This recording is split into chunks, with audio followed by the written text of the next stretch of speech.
Hi, everyone. My name is Erin Kenzie, and I'm going to be talking about the iceberg model, which is also sometimes called the iceberg diagram. And this is a very common type of heuristic or approach in systems thinking.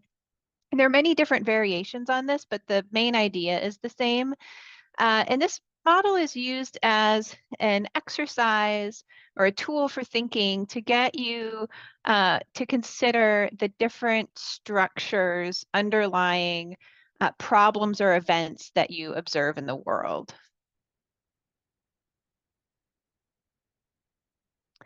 So at the top of the iceberg, above the surface of the water, is what we have events.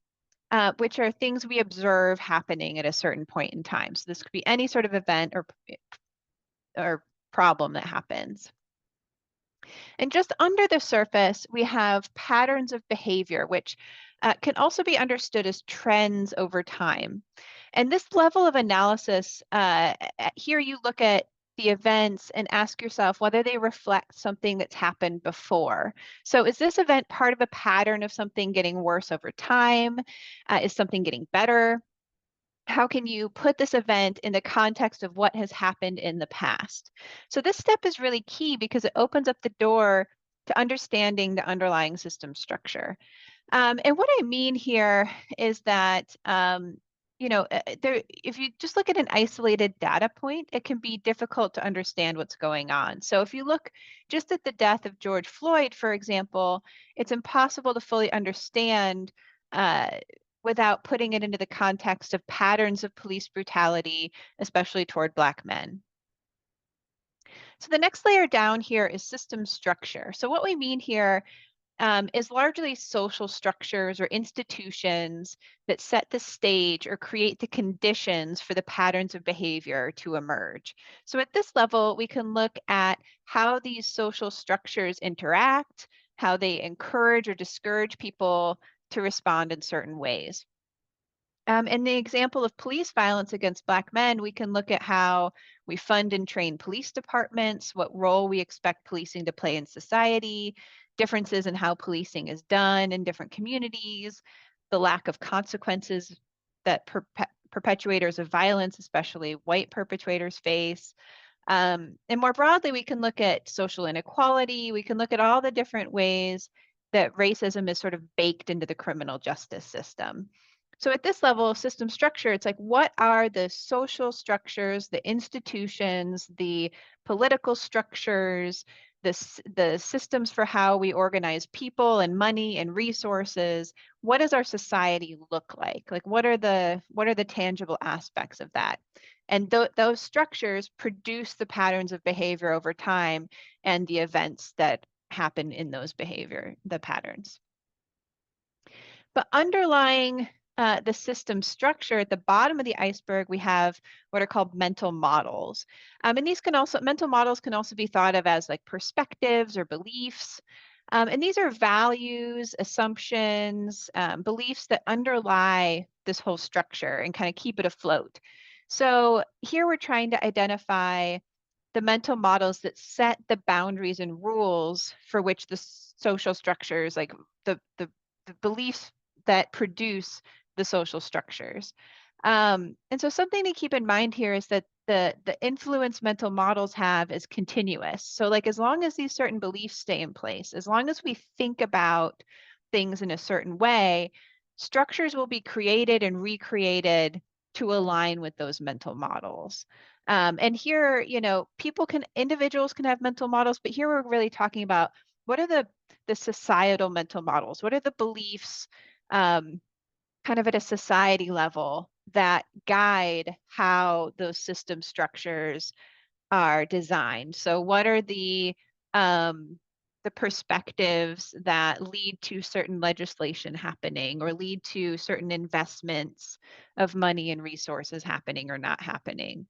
Um, and in the example of police violence, the mental models here are white supremacy, beliefs that police have a right to be violent, and so those beliefs really kind of, or assumptions or perspectives, produce the punitive criminal justice system that result in these behaviors over time.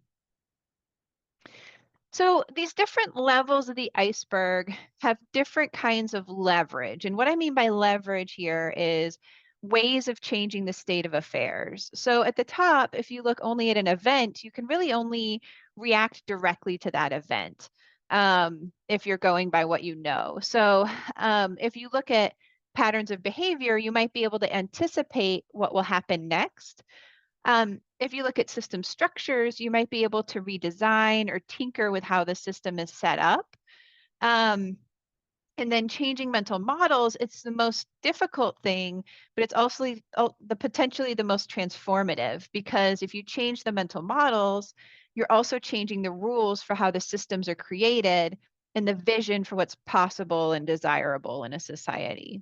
So, like I said, not easy to do. Like these mental models are, happen over the course of generations and across societies, but not impossible, right? Things do change, societies do change and evolve. And with that, the way that we design systems change as well. So thinking about different ways of um, designing political systems, designing educational systems, those can change and those can make real differences for people uh, in their lives. So I'm going to go through a couple of examples here. So the first example is looking at COVID-19 disparities. So disparities in like at the event level, just a snapshot of, okay, folks in certain race and ethnic groups have different levels or rates of COVID-19 infection or worse COVID-19 results than other groups.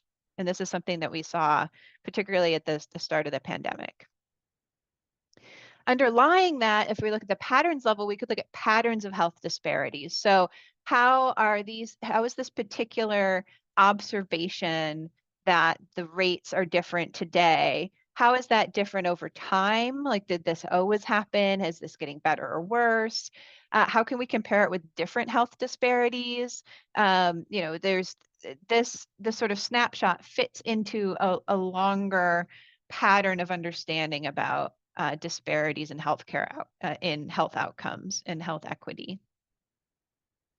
At the system structure level, we can look at, okay, what are the system structures that cause those disparities?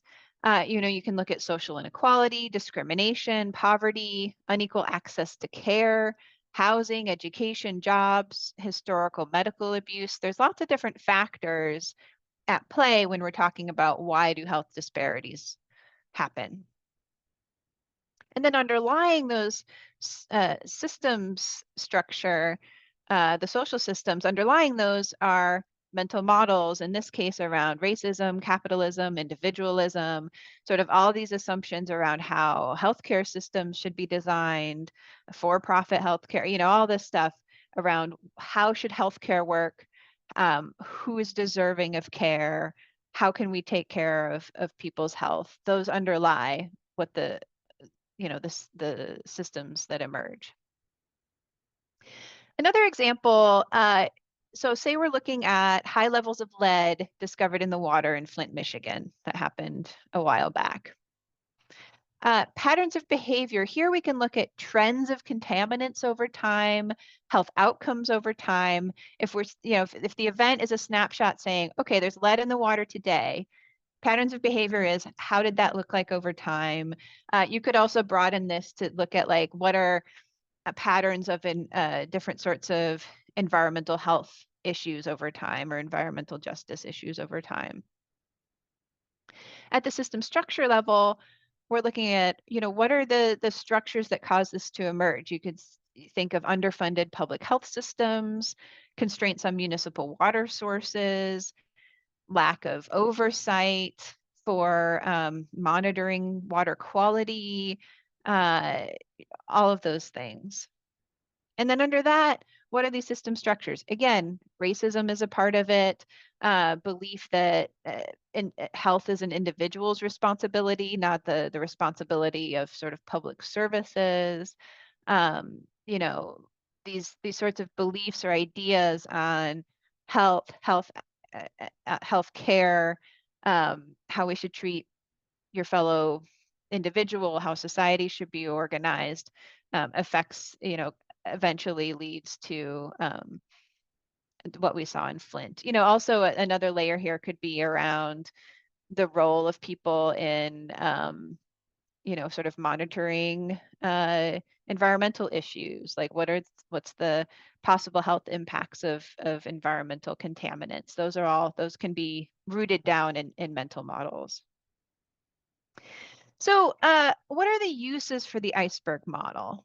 Well, the main one is really to help you think about underlying system structures. So, when you're thinking about a problem that exists, it helps you kind of organize your thinking around, how does this one specific observation, what's the historical context for that? What are the social systems in place that help that pattern to emerge? And then what are the mental models or societal beliefs that uh, really sort of buoy that system? So it's really a heuristic or a tool for thinking about a problem.